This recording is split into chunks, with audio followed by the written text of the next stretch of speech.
začetek samo na kratko osvežimo svoje poznavanje, kdo so že ti naši cerkveni očetje. Se si kar predstavljam, da morda, ko zagledate mene, si že mislite, aha, ta bo pa spet govoril o cerkvenih očetih. O čem pa zna drugega? Kaj pa zna drugega kot to? Torej, to so, enostavno rečeno, krščanski avtorji prvih stoletij, ki pa so za nas pomembni in res neobhodno potrebni, da jih poznamo, zato, ker se je v tistem času oblikovalo krščanstvo, to so otroška leta naše vere, naše cerkve, in to, kar se je takrat dogajalo, ima vpliv vso zgodovino. Soočili so se s prvimi vprašanji, s katerimi se sooča vsa zgodovina, dali so že prve odgovore, začetne, morda nepopolne, ampak nakazali so nam pota. In prav je, da se ob njihovi veri napaja tudi naša vera. In da se ob njihovih spodrsljajih tudi mi učimo izogibati se kakim spodrsljajem.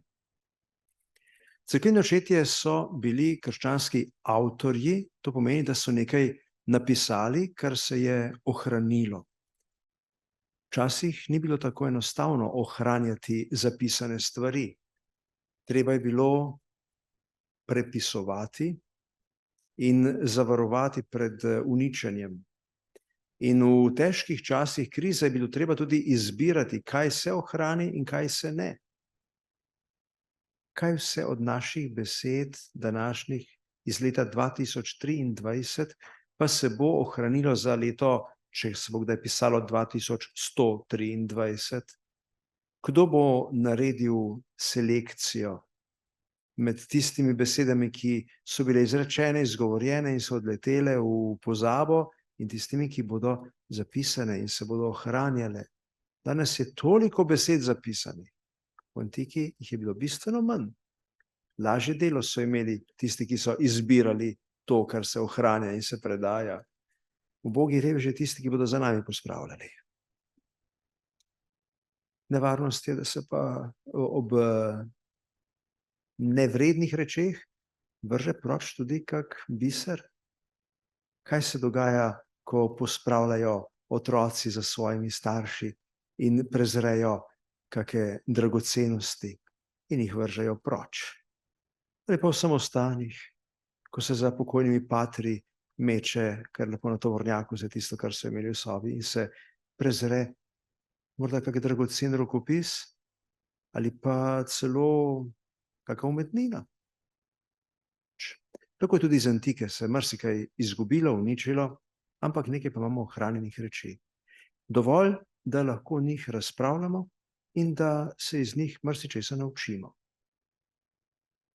Očetje so na neki način naši učitelji dogmatike, biblicistike, učitelji sakramentalke, učitelji pridiganja, pa tudi učitelji dialoga in polemike. Za dialog in za polemiko sta potrebna vsaj dva, raje še več, je še bolj pestro. In v času očetov so se že pojavili tisti sogovorniki v dialogu in sogovorniki v polemiki. In očetje so stopali in v dialog in v polemiko. Poglejmo si nekaj primerov, kako se je to dogajalo in ob katerih priložnostih se je to dogajalo. Tukaj imamo pred seboj napisano ločitev od Judov. Tole je cerkev svetega Petra v Jafi, blizu v predmestju Tel Aviva, ali pa če je Tel Aviv mogoče predmestje Jafe. To je cerkev, ki jo upravljajo Frančiškovi bratje iz kustodije Svete dežele. Nič posebnega ni, njena notranjost, stara je dobrih 100 let, v historicističnem slogu narejena in postavljena pa v spomin pomembnega dogodka, enega morda res ključnih dogodkov za zgodovino naše vere, ko je krščanstvo šlo na svojo pot. Krščanstvo se je rodilo znotraj judovstva in bi lahko, teoretično gledano, če bi se drugače stvari odvijale, bi lahko ostalo znotraj judovstva. in bi bili kristjani preprosto ena od judovskih smeri. Če bi šle številke tako, kot gre zdaj, bi bila to zelo močna smer, prevladujoča. Ampak ni šlo tako. Tukaj pride do znamenitega Petrovega videnja, apostolska dela 10. poglavje. Peter je v Jafi in vidi neko posodo kot nekakšen prt, ki se spušča z raznimi živalmi, golaznijo, in glas iz nebes mu reče: Peter, vzemi zakoli in jej. Peter: jaz ne jem tega, to ni košer. Nič neomadeževanega še ni prišlo v moja usta. Če sem ti jaz rekel, vzem pa jej. Ok, bom. In to se ponovi, ne vem koliko, 2-krat, 3-krat. In ne ve, to v videnju. Hvala Bogu, kako se oddahnete, ko se zbudite po kakšnih groznih sanjah, da ste jedli kakšno tako žvarovno, fuj. Ne? Ampak Petru te sanje ostanejo in jih razume, ker takoj pridejo poslanci stotnika Kornelija iz Cezareje in ga povabijo. Da je imel pa Kornelij neko videnje, da mu neki angel naroči, da ne gredo po Petra, in ga Petra, ki je pri enem drugem Petru tam v Jopi, pa da ne ga pripeljajo s seboj. 60 kilometrov, če bi peš hodil, je to 14 ur neto hoje, verjetno je poslal kakšno kočijo. Tudi ni bilo tako hitro v tem času, da pride iz južnega do severnega Izraela, Cezareje, ki je bila takrat prestolnica rimske province Palestine. In tam je Kornelij sprejel krst.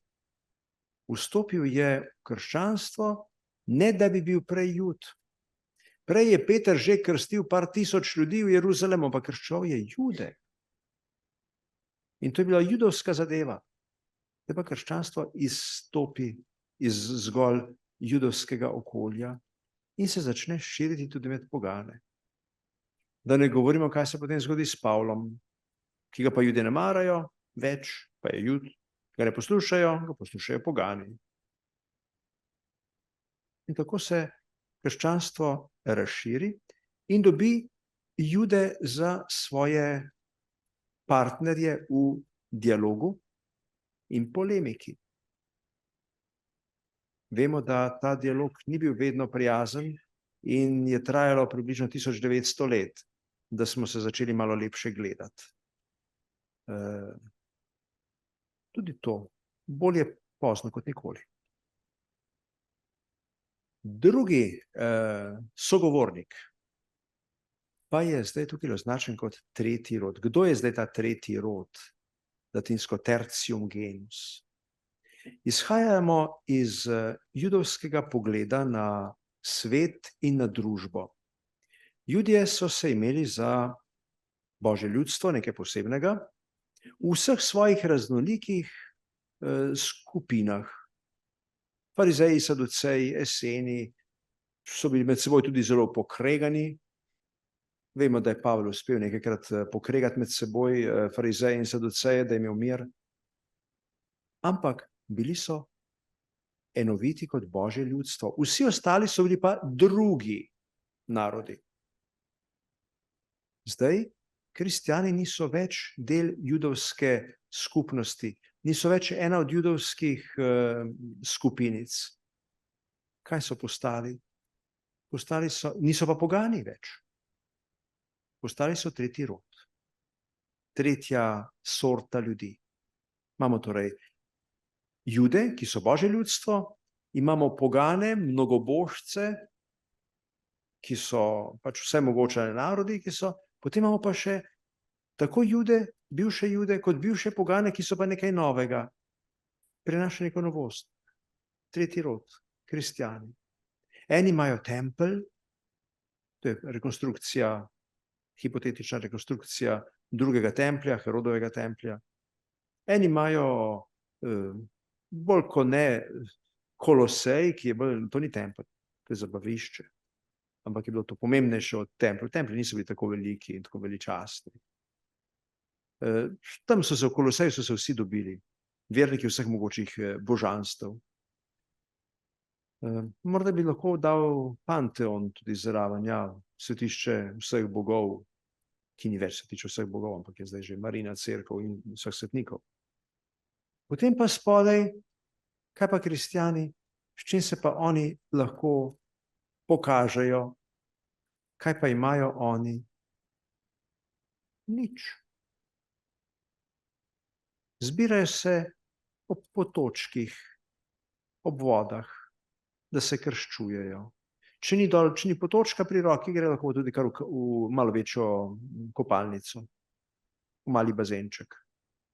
Nimajo svojih svetišč, zato jih imajo tisti pogani, ki jih imamo mi za ateiste, za brezverce skorajda, jih imajo za praznoverce ali pa še huje za ateiste.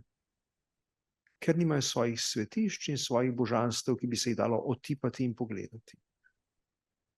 To so sogovorniki v dialogu in polemiki za prve kristjane. In o tem vam bodo še biblicisti kaj povedali, tako novo kot starozavezni. V apostolskih delih imamo kar nekaj sporov, tako s pogansko kot z judovsko stranjo.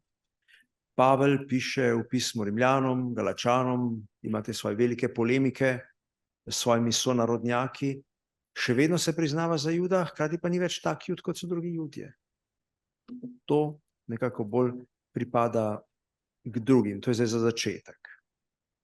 To je za tisto okolje, v katero stopi prva cerkev, ki se ne zapre v svoj lasten mali svet, kot so se odločili, da se bodo zaprli Judje, potem ko jih je porazila rimska vojska dvakrat, po 2 uporih, leta 70 in 135, so se Judje dejansko družbeno gledano umaknili v geto.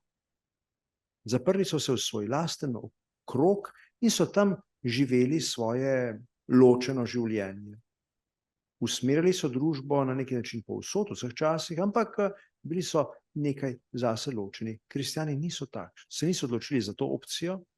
Kristjani so se odločili za neke vrste dialog tudi z Judi in pa tudi s poganskim svetom.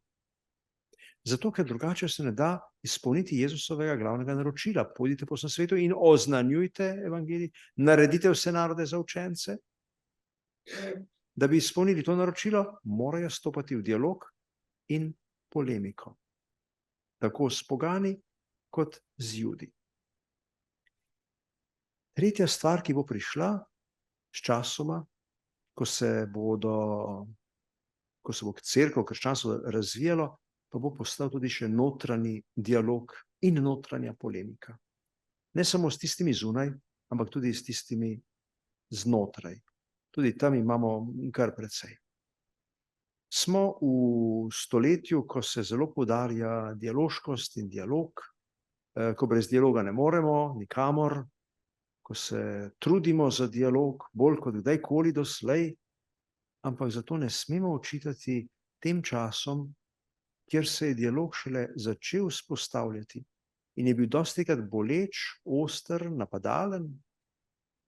Gre za razvoj, ki je bil nujno potreben, da je lahko prišlo do današnjega stanja.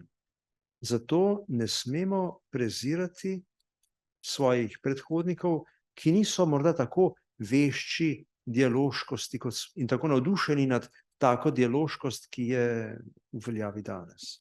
Ampak moramo resno imati to kot temelj, ki je pripeljal do današnjega stanja. Brez njih ne bi danes bili tukaj, kjer smo. Prva velika generacija očetov, cerkvenih očetov, ki se spravi v dialog, so bili apologeti. To je pravzaprav druga generacija. Prva generacija so bili apostolski očetje, ti so bili bolj domači, za domačo rabo pisali. Apologeti pa stopijo v stik tako z judovstvom kot s poganstvom. Pred seboj imamo ikono mučenca Justina, ki je prišel do vere, do krščanske vere v sveti deželi, ampak iz poganstva. Spreobrnil se je ob branju svetega pisma in postal krščanski filozof. krščanstvo razume kot neke vrste filozofijo in jo tudi oznanja kot filozofijo v filozofski šoli. In v tej filozofiji se čuti, ker pa pozna vse ostale filozofije, ker se je prej zanimal, iskal resnico po mnogih filozofskih šolah, ker pozna druge filozofije, zato obvlada način govorjenja, filozofski način, in zato gre v pogovor s pogani na takle način. Tule imamo apologijo. Začetek njegove prve apologije. Ohranjeni sta dve apologiji njegovi. Prva je, kot bomo videli, namenjena, naslovljena na samega presvetlega cesarja in njegovo družino, ki je bil filozof. Filozofija je bila točka, kjer so se lahko srečali. In filozofijo je imel on za neke vrste vstopno točko, da poda krščansko oznanilo v pogansko okolje. Na cesarja Tita Elija Hadriana Antonina Pija Cezarja Augusta, na njegove sinove, Verissima filozofa, na Lucija, naravnega sina cesarja, filozofa in Pijevega posinovljenca, slika se mi je zakrila tole, na kaj to izobrazbe, na sveti senat in na vse rimsko ljudstvo naslavljam ta nagovor in prošnjo za ljudi iz vseh ljudstev, ki so po krivici osovraženi in nadlegovani, jaz, eden od njih, Justin, Priskov sin in Bakijev vnuk iz mesta Flavija Neapolis v sirski pokrajini Palestini. Flavija Neapolis je dalo ime današnjega Nabluza. Zelo prijazno naslavlja on, član preganjane verske skupine, naslavlja to prošnjo, kot pravi, nagovor in prošnjo za ljudi iz vseh ljudstev. To so zdaj kristjani. Niso samo Judje, so iz vseh ljudstev, niso pa niti več vsa ljudstva, so že nekaj drugega, nekaj novega, ki so pa po krivici osovraženi in nadlegovani. Apologeti so imeli namen prepričati oblasti, da preganjanje kristjanov ni upravičeno, da so kristjani dobri državljani, da niso neki moteči element, ki bi ogrožal družbeno sestavo, družbeni sistem, ampak da naj jih pustijo vsaj pri miru. Niso dejansko uvideli, kaj je v ozadju preganjanja, in zato so pač poskušali s prepričevanjem in pa s pojasnjevanjem. Skušali so preprosto zatreti govorice, ki so črnile kristjane. Kristjane so obtoževali, da so kanibali, da so incestni, da živijo v incestu, ker se bratje in sestre ljubijo med seboj, in pa da nimajo nobenega Boga, da so brez Boga, ker nimajo templji. In tukaj v tem nagovoru on prijazno nadaljuje. Pamet zahteva, da resnično pobožni možje in filozofi, kdo so to? Vladarji, ki so filozofski cesarji. Verissimus je drugo ime, neko dodatno ime, imenimo še mišljenje Marka Aurelij, ki je potem za očetom Hadrianom Antoninom Pijem prevzel cesarstvo. Pamet zahteva, da resnično pobožni ljudje in filozofi spoštujejo in ljubijo zgolj resničnost, ter nočejo slediti mnenjem starih, če so ta napačna. Saj naravno zdrava pamet ne veleva samo tega, da ne smemo ravnati po ljudeh, ki so kaj krivičnega storili ali učili, ampak da mora tisti, ki ljubi resnico, nič ljubiti bolj kot svoje življenje, da mora pravično govoriti in delati, če tudi mu grozi smrt. Pravi, zagovarja, da ni treba nadaljevati s politiko preganjanja kristjanov, tudi če so pred vami to počeli, ker to ni upravičeno. O vas govorijo, da ste res pobožni in modri. Povsod je slišati, da ohranjate pravičnost in da imate zelo radi izobraženost. Če pa je to tudi res tako, se bo pokazalo. Malce ima dvomov. Ta nagovor je seveda kaptacijo benevolencije, želi pridobiti naklonjenost svojih sogovornikov, svojih naslovljencev, da bi, ko pišete prošnjo, morate prijazno začeti. Ne smete z vsemi topovi obstreljevati na začetku. S tem spisom namreč stopamo pred vas, ne da bi se vam prilizovali ali govorili, kar bi vam bilo všeč, ampak, no ja, seveda mi je všeč, da se jih hvali. Ampak prihajamo terjati, da presodite po natančnem in raziskujočem razmisleku, ne da bi bili pri tem ujeti v predsodek ali željo ugajati praznovernim ljudem. Aha. Praznoverni ljudje so torej tisti, ki jih obtožujejo, ki jih preganjajo. Vi pa niste taki, vi ste pa pametni, resnično pobožni in ste filozofi, izobraženi. In ne da bi vas vodila nerazumna strast, vsaka filozofija se je borila proti strastem, obvladati strasti je bilo cilj mnogih filozofskih šol, celo epikurejstva. In bi se zanašali na dolgotrajen slab glas o nas. Kristjanov se že, smo pa v letu približno 150, ko se tole piše. In je že dolgotrajen slab glas o kristjanih, leta 150. Se pravi, kakih 100 let, slabih 100 let so v Rimu navzoči. Ker bi tako, če bi to sledili, ne bi sami sebe obsodili. Mi smo namreč prepričani, da nam ne more nihče nič hudega storiti, če nam ne dokaže, da smo naredili kaj slabega. Ali očitno spozna, da smo zli. Lahko nas usmrtite, ne morate pa nam škodovati. Se čuti kar močnega s takimi stavki. Ampak ves čas je prijazen. Skuša nekaj doseči v dialogu. Videli bomo čez 3 slajde, kam je ta dialog končno prišel. Po drugi strani pa se ta isti Justin, ki je, kot smo slišali in prebrali, se rodil v Palestini, ki se je spreobrnil v Mali Aziji in ki je potem prišel in deloval v Rimu, v sami prestolnici, je pa ta Justin stopil v pogovor tudi z judovstvom in z Judom. In ohranjen imamo zelo dolg in prijeten spis, ljubek spis, razgovor z Judom Trifonom, ki bi lahko bil neki rabin iz tistega časa. Neki rabin Tarfun dejansko zgodovinsko potrjeno obstaja.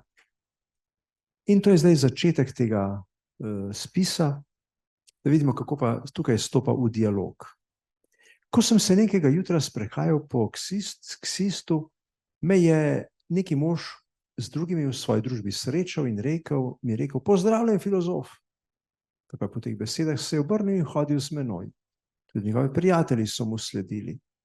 Jaz pa sem ga nagovoril in rekel, kaj je pomembnega.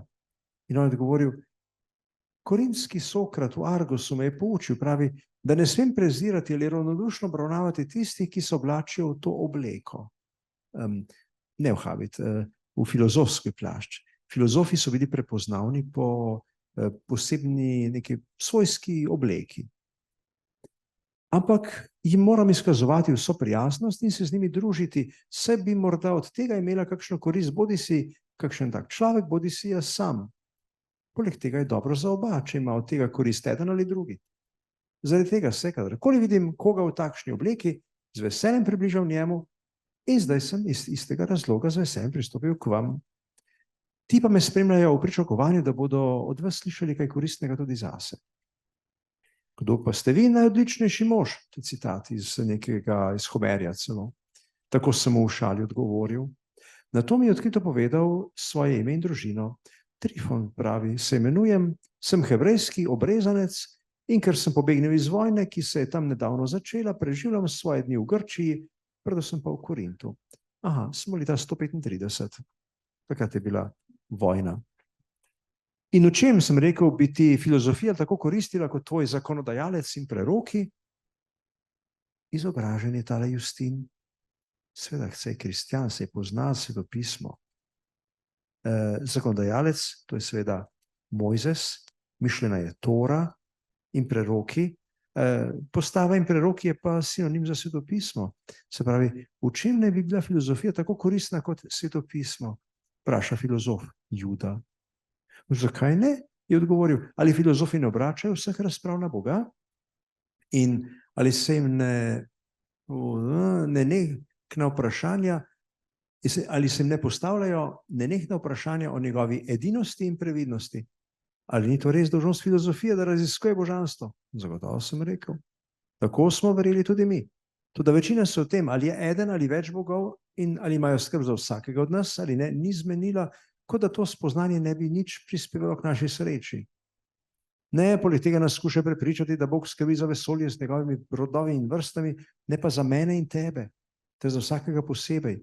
Aha, pojmovanje Božje previdnosti. Za poganstvo, v poganstvu, se pravi, tukaj se je že on lepo distanciral, Justin, od poganstva. V poganstvu se bogovi ne zanimajo za ljudi. Zanimajo se zase in zahtevajo od ljudi usluge. Krščanski bog je pa človekoljubni. In tudi judovski se ukvarja stalno s svojimi judi, bolj z ostalimi malo manj, ne? Ampak po judovsko se ukvarja predvsem z njimi. Tu pa imamo to pojmovanje Božje previdnosti, ki mu jo razlaga. In tako začneta to debato in on se je nežno nasmehnil in rekel, povej nam svoje mnenje o teh stvareh in kakšno idejo imaš o Bogu, ter kakšna je ta tvoja filozofija. Tako se je potem začel pogovor, ki ga imamo vsaj na 120-150 straneh. Žal še ni v celoto preveden slovenščino, začne Justin svojo biografijo, pove svojo zgodbo o spreobrnenju in potem lepo klepetata in mu razlaga Justin, zakaj kristjani verujemo v Kristusa kot Mesija, zakaj verjamemo, da je Božji sin, kako je mogoče, da ima Bog sina, kako je mogoče, da je to en Bog, zakaj smemo mi uporabljati staro zavezo, ki je tudi njihova postava in preroki. Skratka, imata zelo, zelo lep pogovor v času, ko se judovstvo in krščanstvo že gresta zelo vsak svojo pot. Ko ni več nobenih dvomov, da gre za dve različni religiji. Mimogrede,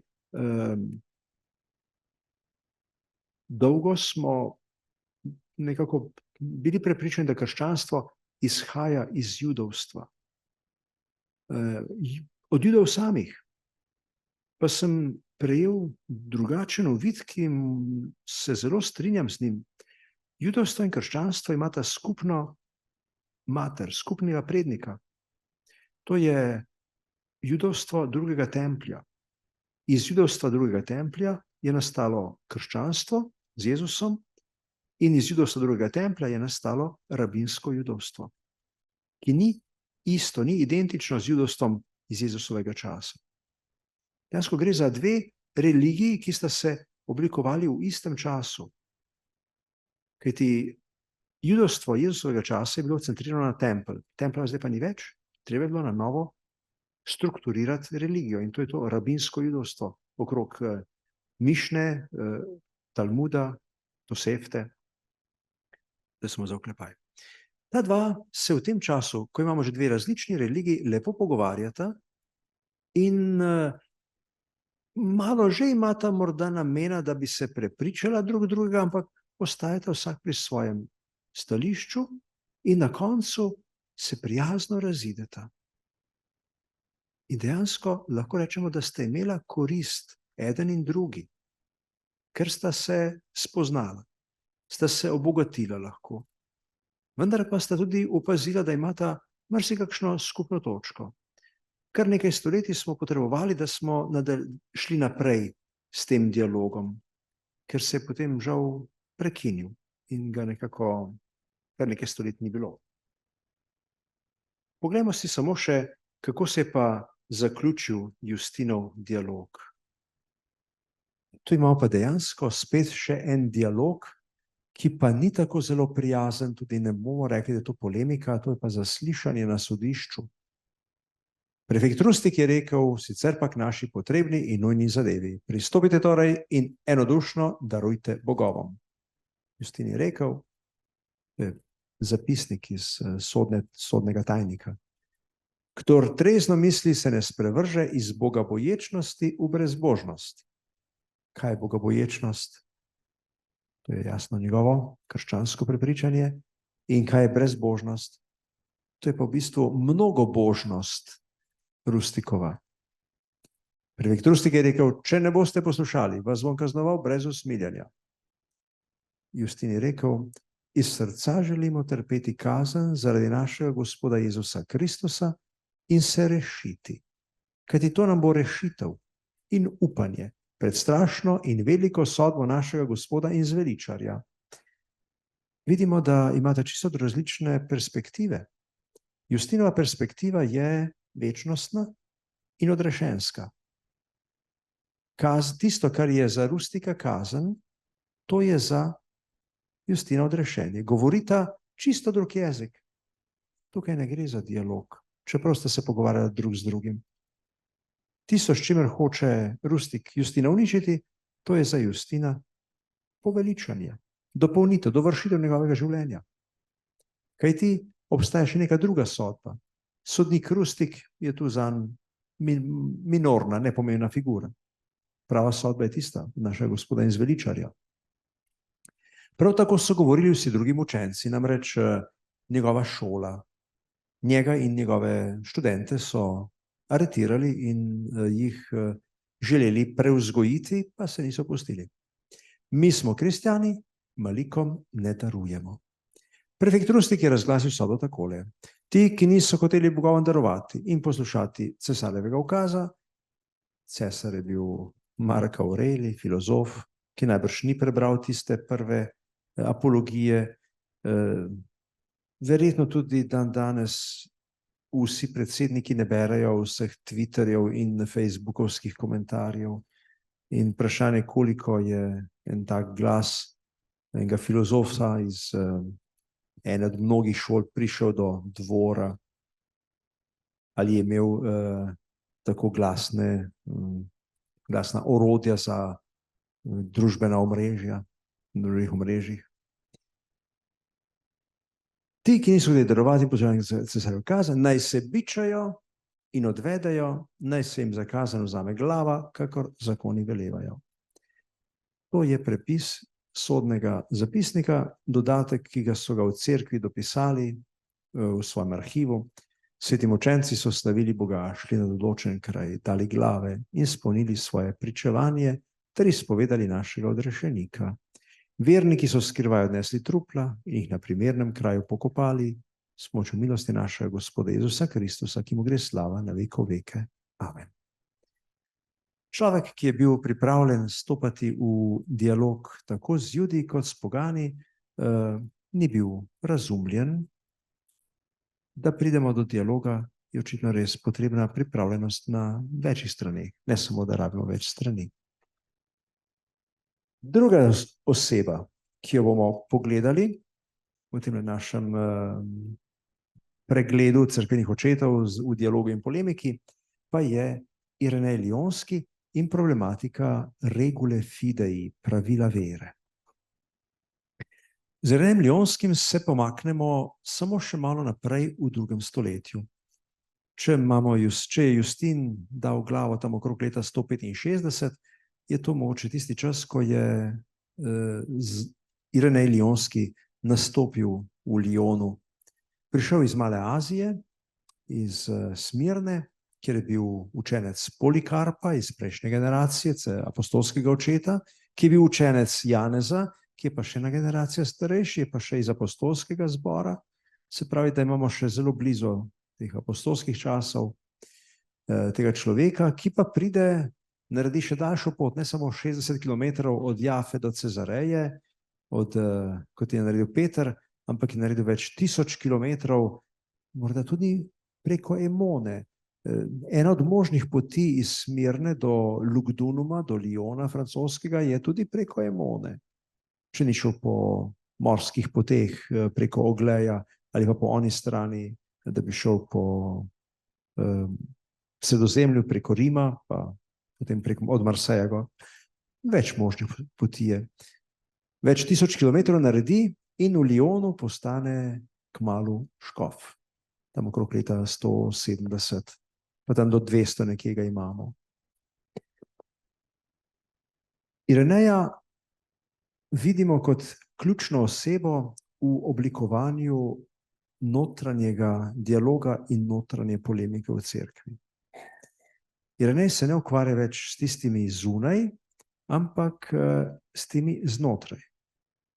Nimamo več težav samo z Judi in s pogani, ampak se pojavijo težave tudi v cerkvi sami. In katero orodje bomo imeli za reševanje? Ja, dejansko poskus dialoga. Beseda je tista. Nimamo nobenih kongregacij za nauk vere, nimamo teoloških komisij, nimamo ne sinod, ne sinodalnosti še. Imamo pa besedo. In ta njegova beseda se je, hvala Bogu, zapisala, prevedla in ohranila. Irenej je eden prvih, ki je dobro opazil, da je zato, da je nekdo kristjan, pomembno ne samo to, da reče, jaz sem kristjan, jaz sem pripravljen dati življenje za Kristusa, jaz sem bil krščen v imenu Očeta in Sina in Svetega Duha. Za kristjana je pomembno in potrebno, da tudi izpoveduje pravo vero. To gledanje, da je pravovernost pomembna, se pojavi pravzaprav šele v vsej ostrini in pomembnosti šele znotraj krščanstva.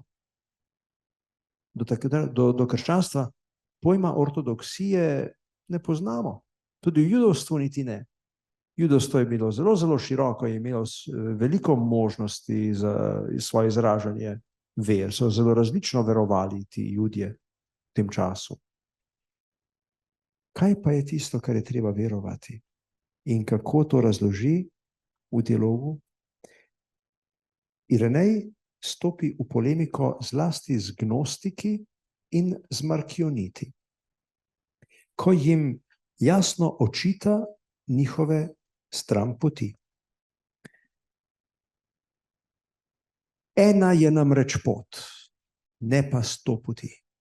In ta pot gre navkreber za vse, ki vidijo, osvetljujejo nebeška luč. Mnogo in to temnih pa je poti tistih, ki ne vidijo, so zaslepljeni. Prva vodi v nebeško kraljestvo in človeka zedinja z Bogom. Aha, to je tisto, to je cilj, zedinjenje. Pri Ireneju je številka 1 silno pomembna. One poti pa vodijo proč v smrt in ljudi ločujejo od Boga. Zatorej je potrebno tebi in vsem, ki jih skrbi za svoje odrešenje, hoditi brez stranpoti in odločno v veri, da ne bi odpadli in prešli ter ostali v poželjivosti po osnovnem ali zašli in odpadli s prave poti. So prve besede, spet začetek spisa, prikaz apostolskega nauka. To posveča nekemu pozabim ime, bomo pogledali drugič. In stopa s tem človekom v dialog, da ga opozori. Da ga opozori pred nevarnostmi. Kaj ti? Želimo pokazati tisto eno pravo pot, ki vodi v nebeško kraljestvo. Če bo to pot zgrešil, ne bo prišel do cilja. In zato pokaže, kaj je vsebina tega nauka, ki ga Irenej utemelji s pojmom tradicije. To, kar smo dobili od apostolov, kar so apostoli dobili od Jezusa. To je garancija prave vere. Kar je Jezus razodel, učil apostole in kar so apostoli učili nas. In to javno, preverljivo. Ne neke skrivnostne nauke, ki jih ne moremo preverjati. Take imajo gnostiki. Gnostiki so se sklicevali na skrivno vedenje. To je nekaj tacga, kar ni za vsacga, samo tebi povem. Ja, če ni to javno in potrjeno, potem si to lahko zmislil. In dejansko je očital Irenej svojim gnostičnim sodobnikom, da so šli po oni logiki, jaz sem si pa nekaj zmislil.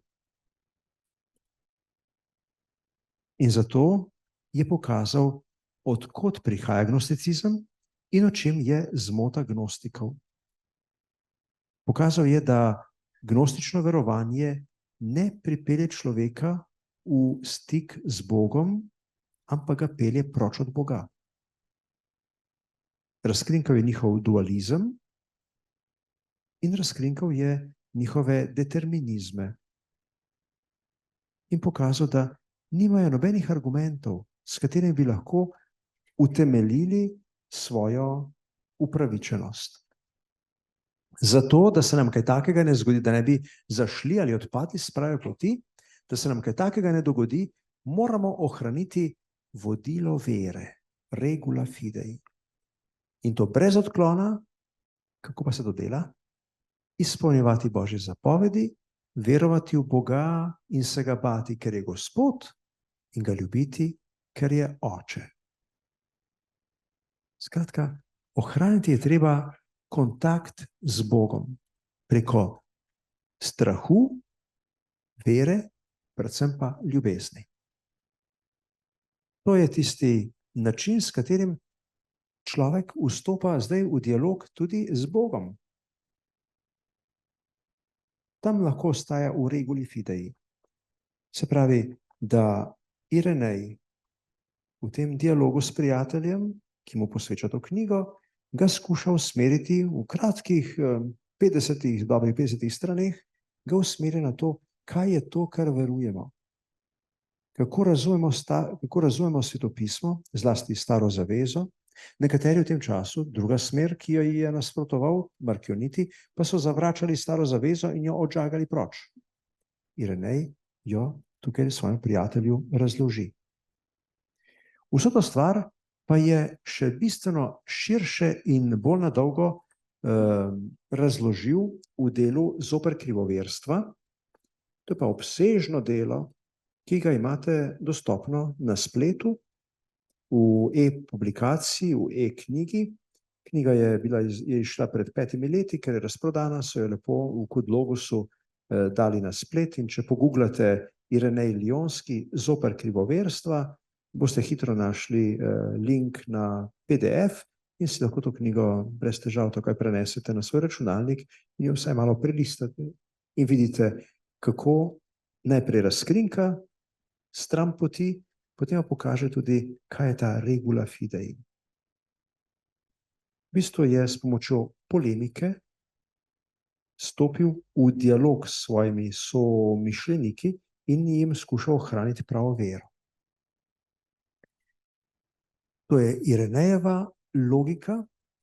Še enega očeta bomo si pogledali. To je zdaj pa še seveda veliki Avguštin. Skočimo zdaj pa še v to zlato obdobje cerkvenih očetov.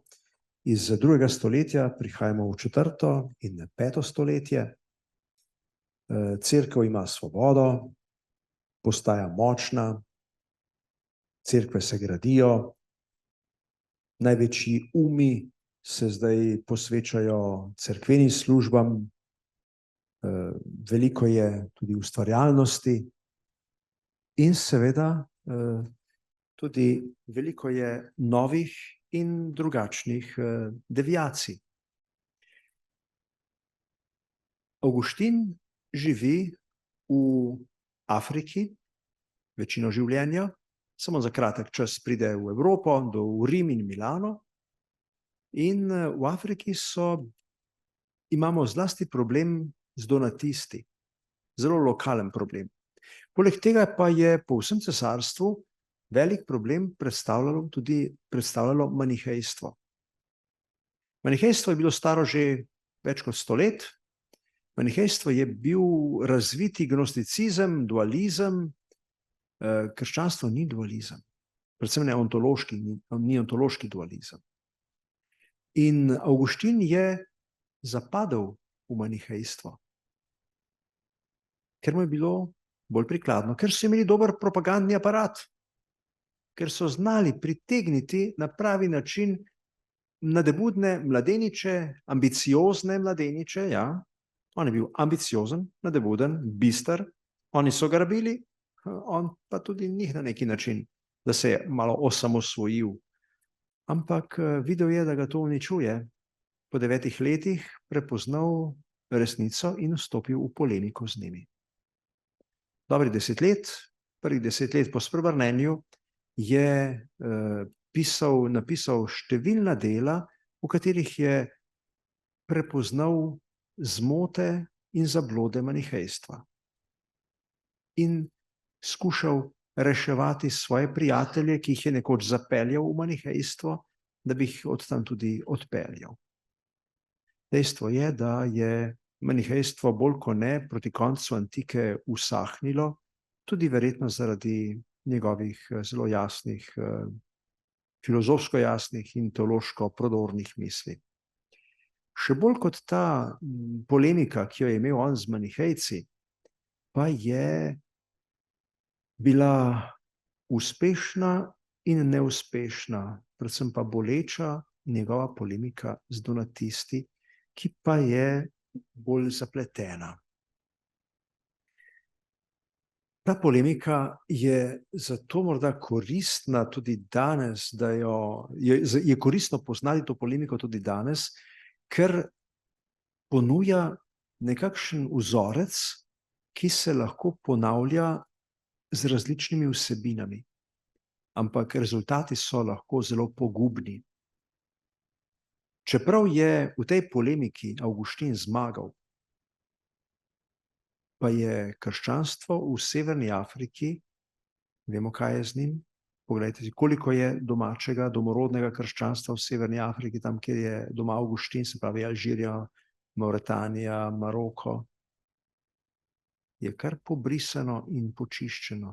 Ni to edini razlog, ampak je bil pa eden od močnejših razlogov, namreč ta razklanost, ki je prišla, ki se je pojavila že koliko? Vsaj nekaj desetletij pred Avguštinovim rojstvom. Problem je nastal 50 let, preden se je Avguštin rodil. Ker so bila takrat preganjanja kristjanov in so nekateri teh preganjih malce s figo v žepu preživeli, so se malo potuhnili in potem, ko je ni bilo več preganjanj, so prišli nazaj. In nekateri so mislili, ti pa niso ta pravi. Eni so pa trpeli, so bili preganjani in so bili res junaki. Imamo torej neko junaško cerkev iz časa preganjanj in imamo tisto oportunistično cerkev. Dve cerkvi. Cerkev, ki pride na oblast, ki sodeluje z oblastjo, in ona druga cerkev, ki je ves čas nekako potem zatirana od oblasti, ker je bila prej preganjena in hoče biti še naprej preganjena. Iz različnih razlogov, te podrobnosti se ne bomo spuščali zdajle, se oblikuje severnoafriška schizma donatizem, ki nasprotuje oblasti in ki ne sprejema cerkve kot recimo priznanega faktorja v družbi, ampak želi biti še naprej preganjeno. In zato uporablja tudi nasilna sredstva. Zato preganjajo oni sami katoliško cerkev, to, ki je bila v 4. stoletju zdaj že spojena z oblastjo in sodelovala z oblastjo. Zato uporabljajo nasilje in celo samomore delajo, da bi bili mučenci. Avguštin spet stopi z njimi v dialog, polemičen dialog. Dokazuje jim, zakaj te stvari vendarle tako ne morejo teči.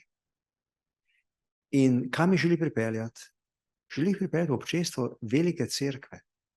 Ne more biti cerkev samo v enem kotku Afrike.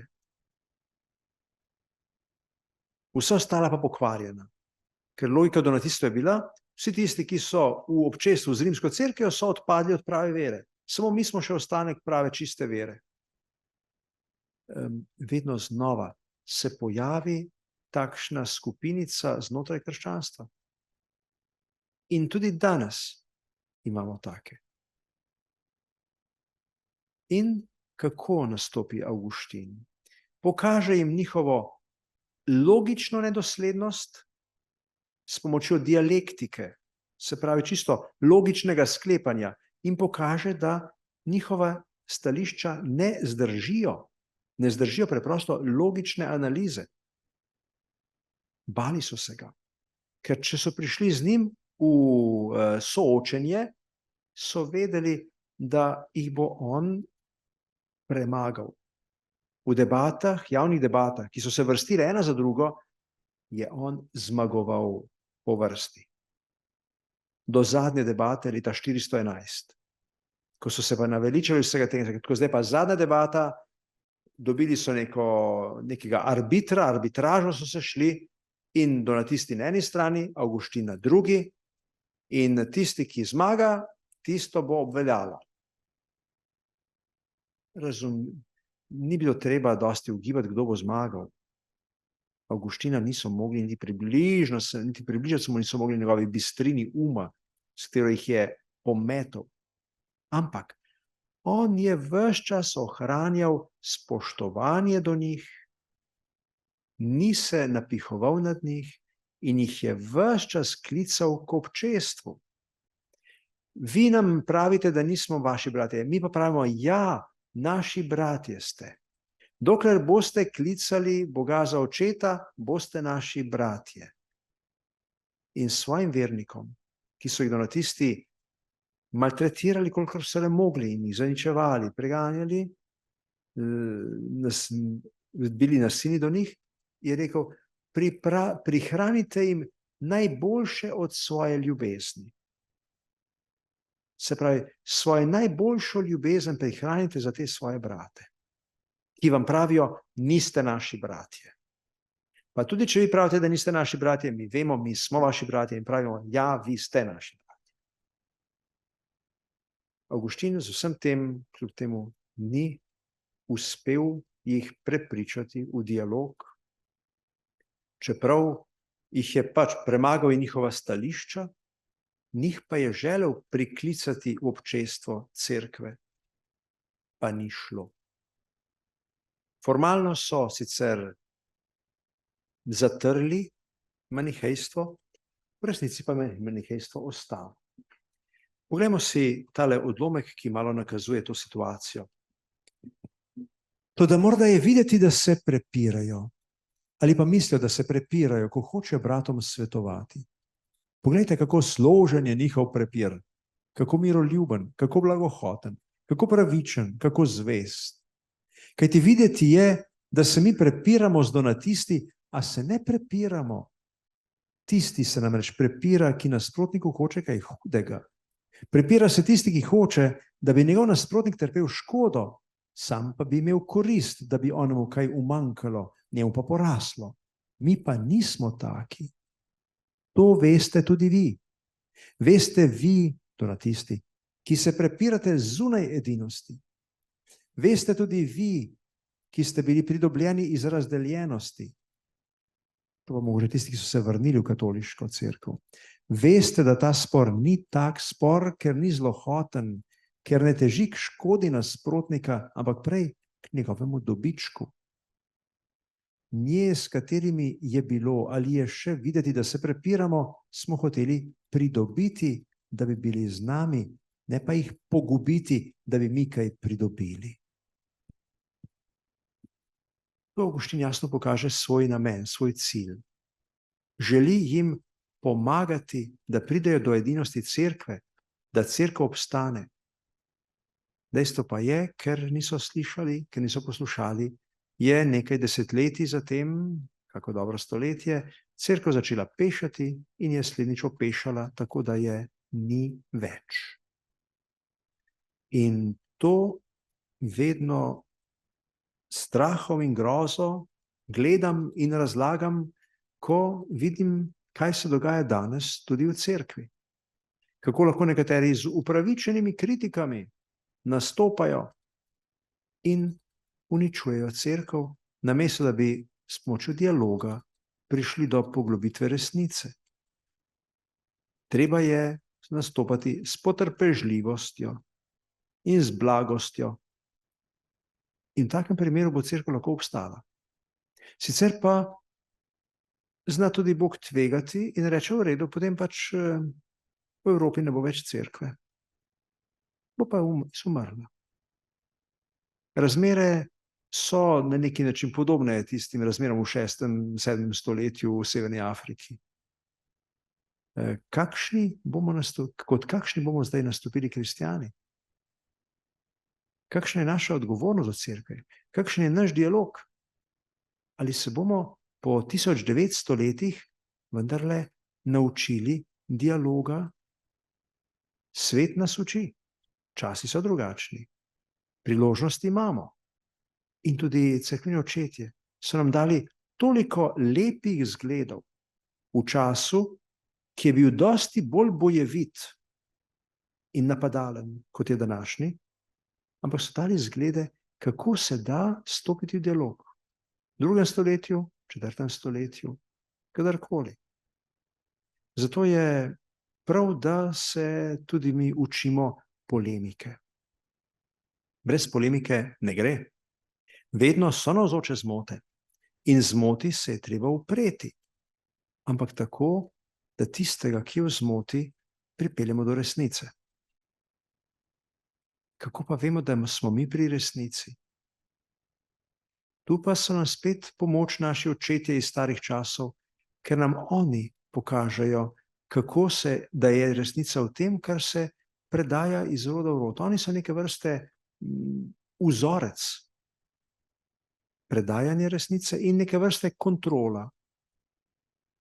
Če bomo delovali v logiki velikih svetih mož iz preteklosti, potem bomo tudi mi gradili cerkev v današnjem času z bistveno boljšimi orodji, kot so jih imeli oni takrat na voljo.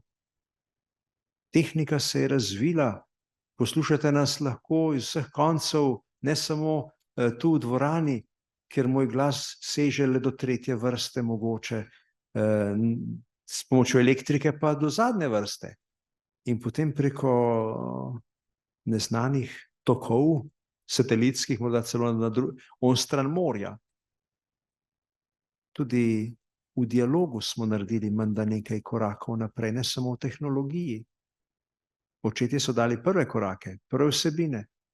Učimo se od njih in tako bo lahko tudi naš čas popravil kako napako iz preteklosti in bo lahko se Jezusovo naročilo, da naj se širi njegovo kraljestvo po vseh narodih še lažje in bolj učinkovito izpolnjevalo.